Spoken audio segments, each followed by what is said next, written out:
నమ్మకమే మన బలం. ఆ నమ్మకమే మనలను ముందుకు నడిపిస్తుంది కదండి.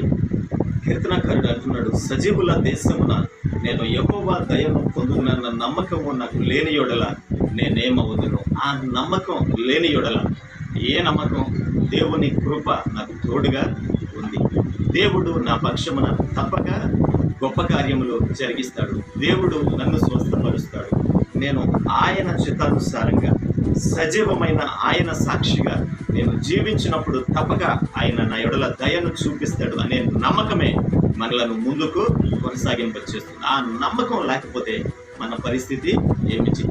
ఆ నమ్మకమే మనము ముందుకు కొనసాగే విధంగా చేస్తూ మనలను ఆత్మీయ జీవితంలో నడిపిస్తుంది అనేది సత్యము. మరి నీవును సజీవమైన ఆయన సాక్షిగా జీవిస్తూ ఆయన్నే మహిమపరిచే ఘనపరిచే వ్యక్తిగా, ఆయన దయను పొందుకొని అంతకంతకు వృద్ధి చెందే వ్యక్తిగా నీవెందుకు ఉండకూడదు?